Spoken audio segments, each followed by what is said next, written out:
Здравствуйте, друзья! С вами Валерий Табаков. Сегодня не только мы с вами, но, пожалуй, и весь цивилизованный мир следит за российско-украинской войной и спрашивает себя, когда и как будет завершен этот конфликт. Что касается сценариев завершения конфликта, то есть ответа на вопрос, как будет завершен конфликт, то количество этих сценариев не так велико и не так ужасно, как это нам рисуют враги и недруги Украины. Сегодня в этом видео мы с вами, друзья, отбросив парализующий страх, рассмотрим каждый из этих сценариев, оценим их вероятность и выясним, каковы материальные затраты, которые требуются для самого благоприятного из этих сценариев для Украины. Итак, вперед. С точки зрения искусственного интеллекта, и с ней можно согласиться, таких сценариев всего 5. Первый. Полная победа Украины. Второй. Локальные успехи Украины с заморозкой конфликта. Третий. Полная победа России. Четвертый. Мирное урегулирование через переговоры. И пятый. Эскалация конфликта и вмешательство третьих стран. Определимся с тем, что подразумевает под собой каждый из сценариев. Обоснуем пути реализации этих сценариев и оценим их вероятность. Итак, сценарий первый. Полная победа Украины. Подразумевает, что Украина освобождает все оккупированные территории, включая Донбасс и Крым. А Россия вынуждена согласиться на капитуляцию или вывод войск из-за военных поражений, внутреннего давления или экономического коллапса. Условия реализации. Этот сценарий возможен при сохранении масштабной военной и экономической поддержки со стороны Запада, а также успешном проведении Украиной военных операций. Россия в соответствии с этим сценарием продолжает сталкиваться с санкциями и технологической изоляцией, что ограничивает ее способность вести войну в долгосрочной перспективе. Вероятность реализации сценария средняя. Полная победа Украины возможна, но для ее достижения требуется длительная борьба и продолжение западной поддержки. Освобождение Крыма является наиболее сложной задачей из-за стратегической важности региона для России. Сценарий второй. Локальные успехи Украины с заморозкой конфликта. В соответствии с ним Украина освобождает часть территорий, но конфликт переходит в затяжную фазу с замороженной линией фронта, подобно ситуации в Корее. А Россия сохраняет контроль над некоторыми оккупированными территориями, но прекращает наступательные действия. Условия реализации. Россия может предложить прекращение огня, чтобы сохранить лицо, особенно в условиях военных неудач. Украина же и ее союзники могут согласиться на такой сценарий, чтобы избежать дальнейших потерь и стабилизировать ситуацию. Вероятность реализации этого сценария высокая. Этот сценарий выглядит вероятным из-за взаимного истощения сторон и сложности в достижении полного успеха на поле боя. Сценарий третий. Полная победа России. Этот сценарий подразумевает, что Россия достигает своих целей, удерживает захваченные территории, возможно, оккупирует новые. А Украина вынуждена согласиться на капитуляцию или уступки из-за потери международной поддержки или внутреннего коллапса. Обоснование сценария следующее. Россия обладает большими ресурсами и может продолжать войну в условиях международной изоляции. Но украинская армия и общество демонстрируют высокую мотивацию и поддержку Запада, что делает этот сценарий маловероятным. Вероятность реализации сценария низкая. Продолжающаяся помощь Запада Украине, серьезные потери России и отсутствие успехов на поле боя уменьшают вероятность сценария и уменьшают вероятность полной победы России. Сценарий четвертый. Мирное урегулирование через переговоры. Означает, что конфликт завершается в результате переговоров, возможно, при посредничестве третьих стран, а стороны соглашаются на компромисс, включающий изменение границ или особый статус оккупированных регионов. Обоснование.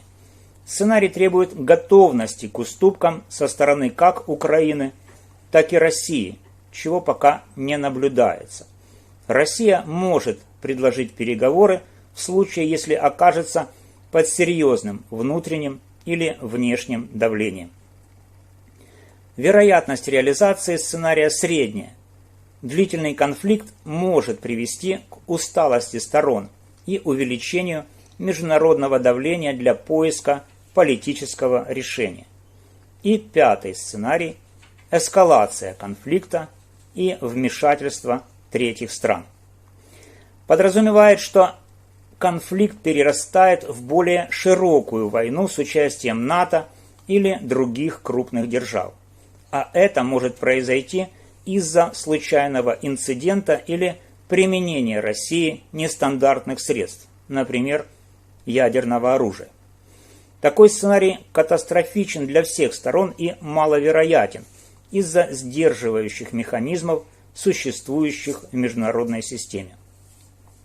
Вероятность его реализации низкая, поскольку как Россия, так и Запад стремятся избегать прямой конфронтации, даже несмотря на высокую напряженность. Вот, друзья. Конечно, для нас с вами наиболее благоприятен первый сценарий, то есть полная победа Украины. Поэтому мы, несмотря на то, что наиболее вероятными из рассмотренных нами являются сценарии локальных успехов Украины с заморозкой конфликта и мирного урегулирования через переговоры, но при условии сохранения западной поддержки и ослабления России шансы Украины на полную победу увеличиваются. Поэтому для реализации этого сценария очень интересен ответ на вопрос, а во сколько обойдется Украине и ее союзникам его реализация в чисто материальной оценке. Каких ресурсов потребует эта так желанная всем нам полная победа Украины? Ответить на этот вопрос пытался президент Украины Владимир Зеленский и представлял этот ответ Байдену, Харрис и даже Трампу, а также в Конгрессе США. После этого Зеленский презентовал свой план в Верховной Раде Украины. Но стоит сказать, что ни в США, ни в Украине этот план особого воодушевления не вызвал. Что произошло, вероятнее всего, из-за того, что сам план не содержал конкретных оценок ресурсов, необходимых для его реализации. Поэтому, друзья, мы с вами восполним этот пробел в работе Офиса президента Украины и удовлетворим как наше с вами любопытство, так и любопытство наших западных партнеров, на плечи которых в значительной степени ложится бремя его реализации. Итак, реализация сценария полной победы Украины потребует скоординированных действий на военном, политическом, экономическом и дипломатическом уровнях. План реализации этого сценария включает военную составляющую, политическую и социальную мобилизацию, дипломатическую активность, меры по экономическому восстановлению и мобилизации, ведение информационной войны и реинтеграцию освобожденных территорий. Военная составляющая включает укрепление обороноспособности, подразумевающее закрепление западной поддержки, состоящее в продолжении получения военной помощи от США, НАТО и ЕС, включая современные системы ПВО, артиллерию, бронетехнику, истребители и беспилотники, и в увеличении объемов поставок боеприпасов и средств разведки. И расширение мобилизационных ресурсов, состоящее в привлечении большего количества добровольцев через программы обучения, мотивации и социальной поддержки, а также увеличение производства и обеспечения ремонта техники внутри Украины посредством активизации оборонного сектора. Кроме этого, военная составляющая подразумевает контрнаступление, требующее использования современных тактик и стратегий на основе западных стандартов, включая высокоточные удары и мобильные наступательные действия. Освобождение ключевых территорий, например, Донбасс и Запорожская область, для подрыва логистики России и сосредоточение усилий на постепенном освобождении Крыма, включая перекрытие поставок через Керченский мост и удары по базам Черноморского флота. Политическая и социальная мобилизация подразумевает укрепление внутреннего единства, состоящее в повышении мотивации населения через поддержку семей военных, пропаганду успехов армии и образовательные программы, и ведение борьбы с внутренними угрозами, включая коррупцию, дезинформацию и диверсии. Эта часть плана включает реформы, а именно ускорение судебной и антикоррупционной реформ для укрепления доверия общества и союзников, и усиление координации с международными организациями, например, ЕС и НАТО, для гармонизации стандартов.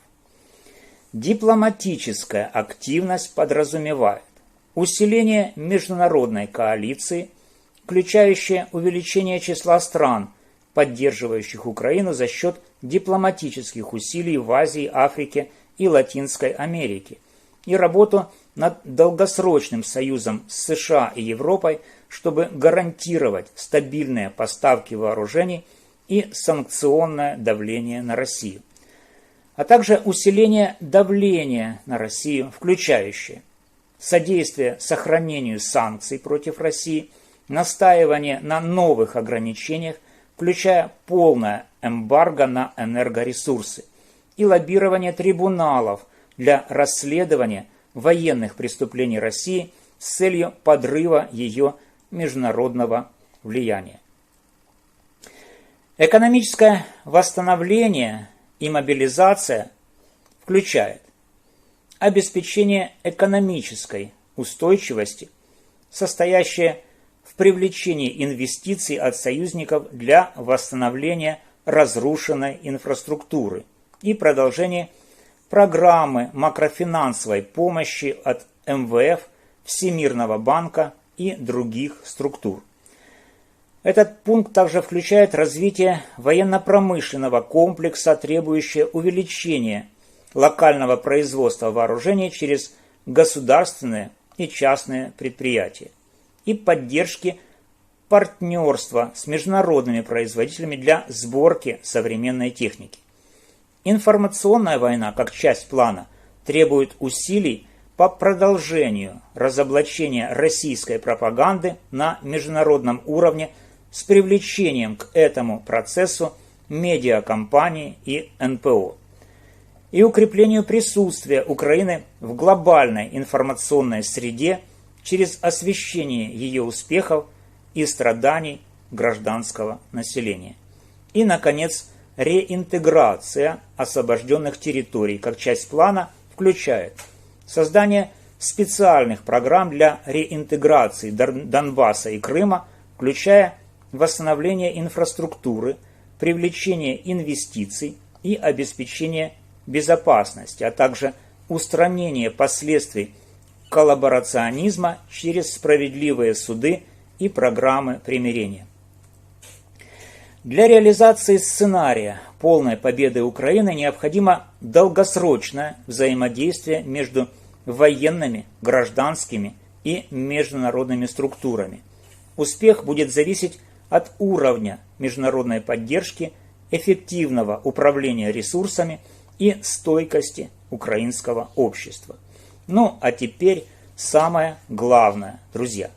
Мы с вами оценим объем ресурсов, необходимых для реализации этого сценария, то бишь ресурсов, использование которых способно обеспечить полную победу Украины в войне с Россией. Оценка объема ресурсов, необходимых для реализации сценария полной победы Украины, охватывает ресурсы нескольких ключевых категорий: военные, экономические, политические, социальные и инфраструктурные. И, наконец, обоснованный состав этих ресурсов в цифрах. Военные ресурсы: техника и вооружение, танки и бронетехника. Для эффективного наступления потребуется около 1500 до 2000 современных танков и бронемашин, Леопард-2, Абрамс, Брэдли и аналоги. Системы ПВО: минимум 20-30 батарей систем Патриот, NASAMS и Iris-T для защиты ключевых городов и военных баз. Авиация: около 200-300 многоцелевых истребителей F-16, Гриффен для прикрытия войск и нанесения ударов.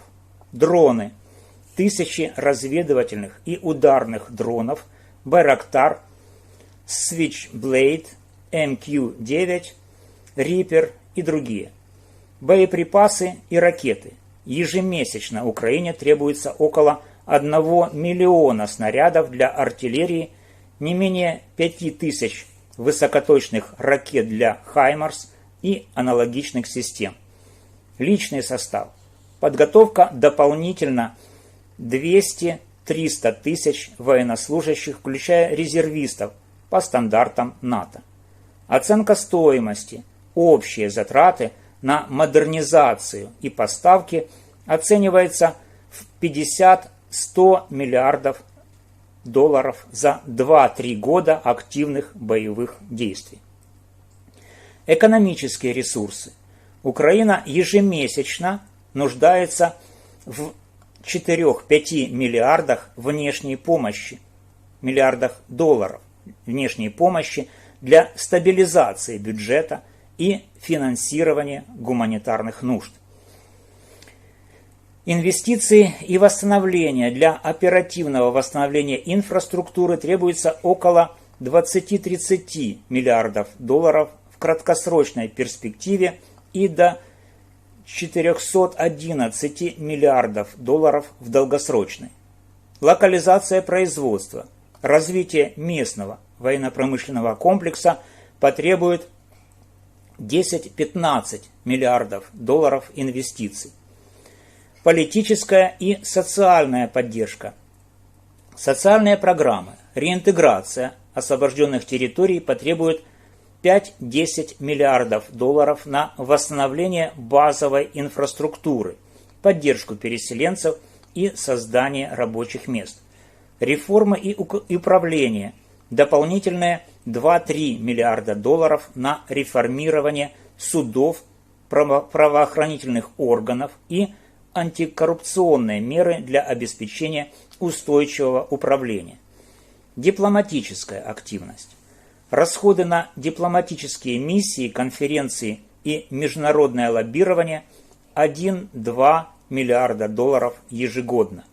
Укрепление информационной кампании 500 миллионов, 1 миллиард долларов для поддержания общественного мнения в странах Запада. Поддержка от союзников. Поставка оружия ожидается, что около 60-70% военной помощи будет покрыта странами НАТО и ЕС. Финансовая помощь до 100-150 миллиардов долларов в течение нескольких лет для покрытия расходов на восстановление экономики и армии, инфраструктурные инвестиции, восстановление транспортной инфраструктуры минимум 10 миллиардов долларов на дороги, мосты и железнодорожные узлы, энергетический сектор 10-15 миллиардов долларов на ремонт энергосетей и модернизацию систем для устойчивости. Общий объем ресурсов. Военные ресурсы 50-100 миллиардов долларов, экономическая поддержка 150-200 миллиардов долларов, дипломатические и социальные инициативы 5-10 миллиардов долларов, инфраструктура и реформы 50-60 миллиардов долларов. Итого, реализация полного сценария победы Украины может потребовать около 250-370 миллиардов долларов в ближайшие 3-5 лет.